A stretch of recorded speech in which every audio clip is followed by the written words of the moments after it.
Good evening, and welcome to another episode of Tales from the Darkness. Gather round and try to stay in the light. Some of the others from the dark aren't quite as civil as I am, and I hate having to clean up that mess. Gray Face from Anonymous. In the summer of 2017, I had a variety of paranormal experiences. The scariest, however, was Gray Face. Gray Face was a humanoid figure that I always used to see out of the corner of my eye. This only happens in the summer. As soon as it starts getting colder, it's like it vanishes. A little description of Gray Face. Imagine a 6'2" humanoid figure standing outside in front of your house. Its skin is a black-gray tint, and its face is like one of a dog. It has red-yellow glowing eyes and an uneasy grin that I never understood. It's completely hairless, and I've seen it running on all fours before. My grandmother and I live on a farm in Missouri. We have a huge pasture of sheep and a cow that hangs around with them. Every night at around 11 p.m., I'd go out to the pasture to call my boyfriend. It was warm, and I never really believed in scary stuff, so it wasn't bad. That was until I heard a shriek that literally made me piss myself. My boyfriend asked me if I had stubbed my toe or something because he had also heard the scream over the phone. I told him it was probably a bird or one of the sheep. I, of course, didn't believe this, but it calmed him down, so I hung up and went to check on the sheep. We had been having some issue with our livestock going missing, so I was assuming it was a sheep that had gotten attacked. I was right. I walked up to a dead lamb corpse with the head missing. I instantly threw up everywhere and ran back inside. I hollered at my grandfather, who was already in bed. He grabbed the shotgun and ran out the door. I went to bed expecting it to be just a coyote or something. I woke up at around 2 a.m. with a tapping noise on my window. I opened the window without thinking since I was still half asleep. I was greeted with piercing red eyes and a soulless grin. The face of a dog, but crouching like a human. My bedroom is upstairs, so this thing had to crawl on the roof just to get to my window. I screamed and started crying. I tried to call my boyfriend at least 5 times, and ended up falling asleep crying before I could get a hold of him. Everyone assured me that it was just a bad dream, and I ended up never telling my boyfriend until yesterday. It's almost summer, and I somewhat expected to see it again. The nightly summer routine was in action. This time I couldn't move. It ran up on all fours and then stopped to walk on 2s the rest of the way. I wasn't about to get my ass eaten by a demon dog, so I ran back inside and locked all the doors. I told my boyfriend about this, and he told me a story about the same gray-faced character, or something similar, showing up at his glass sliding door and breaking it. They still haven't gotten it fixed, and we don't call it night anymore due to both of our experiences being outside talking to each other. If anyone has any clue what this thing could be, or how we could get rid of it, please, please do tell.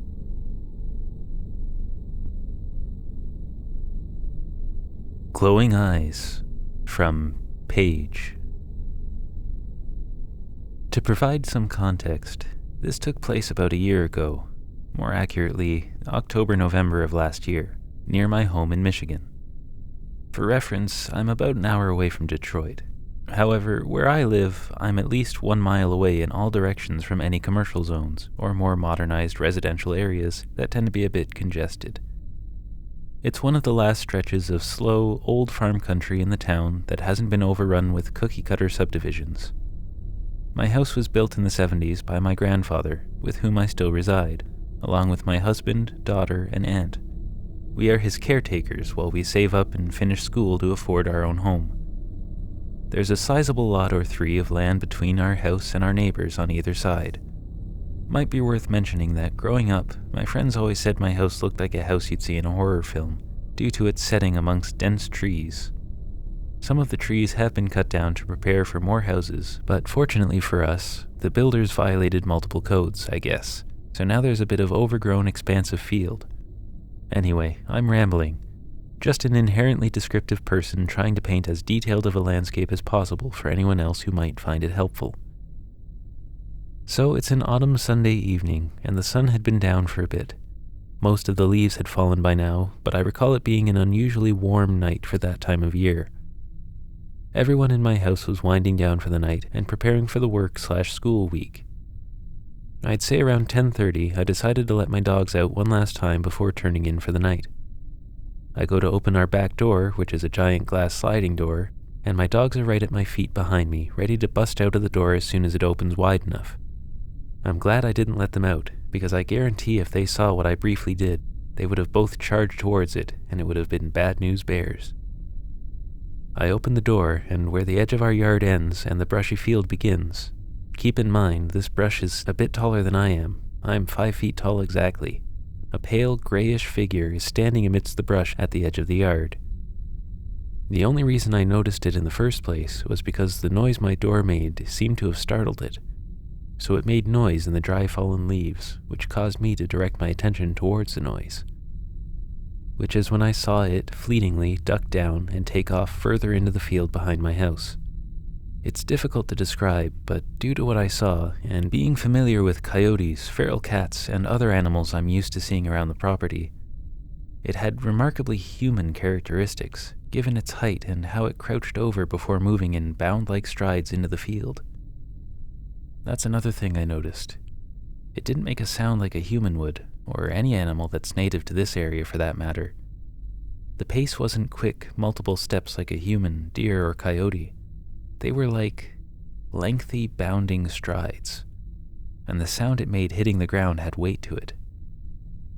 The tread was not light. I guess what I'm trying to say is, it sounded big. It kind of took my breath away, and I was left startled myself, but due to what I did see, believing what I saw to bear resemblance to a human, I sheepishly called out, "Hello? Is someone out here?" I'm still standing in my doorway, kind of frozen in mild fear. I yell again, "Hello?" This time a bit more confident and enunciated. This captures the attention of my husband and my aunt. My husband comes downstairs to see why I was yelling outside, as did my aunt. I explained to both of them, kind of frantically, what I had just witnessed. My aunt was spooked, and my husband went upstairs to get a flashlight and his air rifle.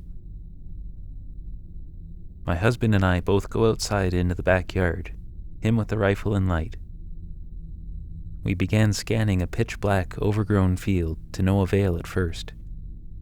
Maybe after 5 minutes of looking, my husband hops on top of his sedan that's parked outside to get a better view of the field or any movement through the brush, and continues looking. His gaze stops in one particular direction, though. He hops down and quietly approaches me in the yard and points in the direction of what he was looking at. About 20 yards into the field, in the direction closer towards the back of my neighbor's property, there are 2 glowing orange-red eyes, looking right at us through the brush, somewhat low to the ground. When he gets me to see what he's seeing, he decides to shoot in the general direction of this thing to maybe startle it a bit, to see how it moves. He did this several times, and it didn't flinch. Then he decided he would try to aim his fire directly at it, to get a reaction, and he's a damn good shot. He hits it in what I imagined to be the face, and it sort of jumps up, and when it landed, it was a solid-sounding thud against the ground. All the while, it did not break its gaze on us. After hitting the ground, it moved further back into the field without running away necessarily. It kept eye contact with us the entire time, almost as if it was walking backwards, not once averting its gaze. It eventually moved far enough back that we both had to jump onto the car to still be able to see it. After several minutes of this, it had moved beyond our sight, so we hopped down and went inside. It's worth mentioning that there wasn't any sort of light that would cause reflective eyes, aside from the moon, which wasn't even full, and it was very dark. We purposefully kept our eyes off, and the eyes looked as though they weren't even reflecting light, but were more so emitting it. Do with this what you will, but my husband and I both know what we saw, and given the frequency and variety of animals we see normally otherwise, this was significantly different than what we see. We have deer, coyotes, foxes, possums, raccoons, skunks, and feral cats, all of which we are very familiar with. We have not seen anything like this prior to or since this time, although we do hear strange sounds and noises in the field and the woods from time to time at night. My husband has actually woken me up in the middle of the night to listen to some strange moans and wailing, but that hasn't happened since earlier this year.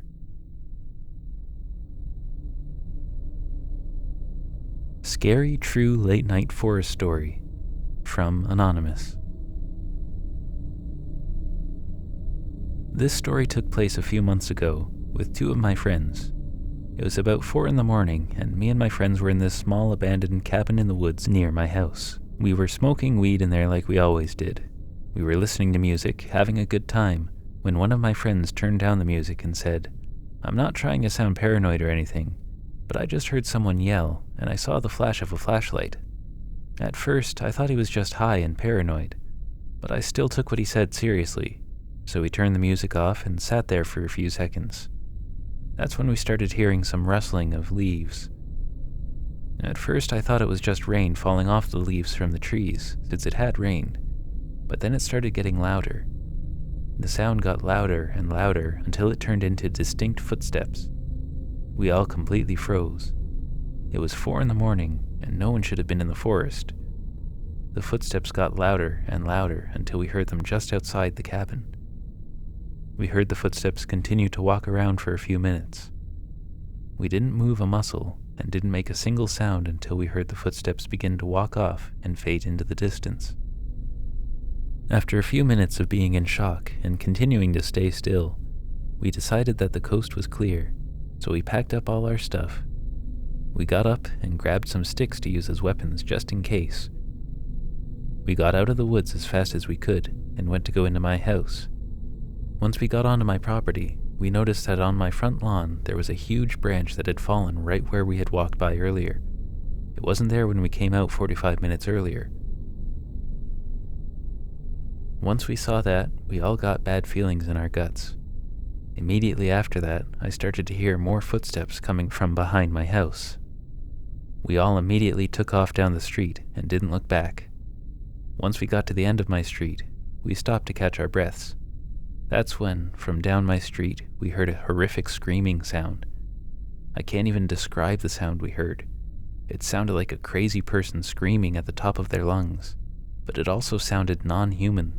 We were all absolutely terrified. We continued to run until we were far enough that we knew we were safe. After a while of just waiting around, we decided that it was safe to go back to my house. We were able to make it inside safely without seeing or hearing anything else. When we woke up the next day, we went back outside. We went to the tree where the branch had fallen. What we saw still gives me shivers to this day. On the tree, there were knife markings all over it. I still don't know who it was or what they would have done if they caught us, but honestly, I really don't want to know. The Thing in the Woods from Johnny Ringo 12. About 6 years ago, over the summer of my junior year, going into my senior year of high school, I experienced something that I can't quite shake off to this day.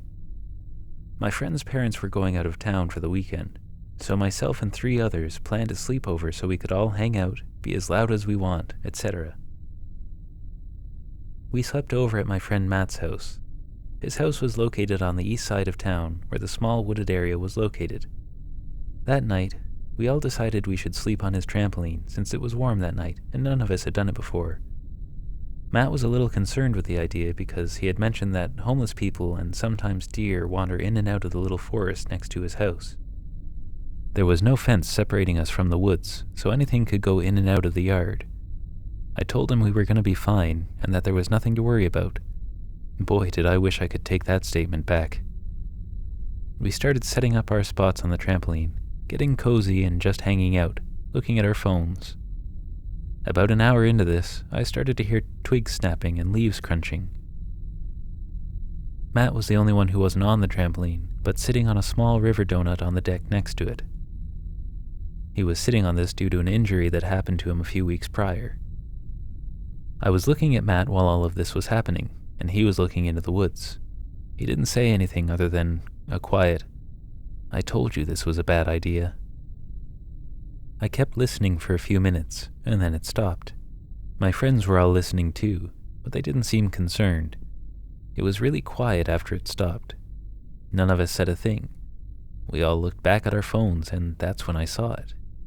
The second my eyes met my phone, I saw from my peripheral vision this 7 to 8 foot tall thing run out of the woods into the backyard and dart to the side of the house. All we saw was the silhouette of whatever it was. It was almost as if it was ghostly. It was extremely slim and bipedal. Here's the kicker though. We saw it run, but we didn't hear it run. It made zero sound when it was moving, but it made the motion of someone running. When we saw this, we all did the exact same thing. We screamed and ran off the trampoline. Matt was the first one inside. I was surprised he was able to run because of his injury. We left some blankets and pillows outside because we were in such a hurry. We shut and locked the sliding door, all of the windows and doors we could find. We kept looking out some of the windows to see if we could see anything, but there was nothing.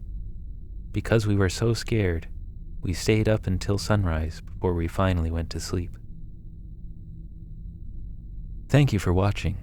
I hope you enjoyed this first video of the new year. If you did, don't forget to hit the like button and subscribe if you want to see more. If you would like to hear your story narrated, you can submit it to storiesofdarkness55@gmail.com. And as always, pleasant dreams.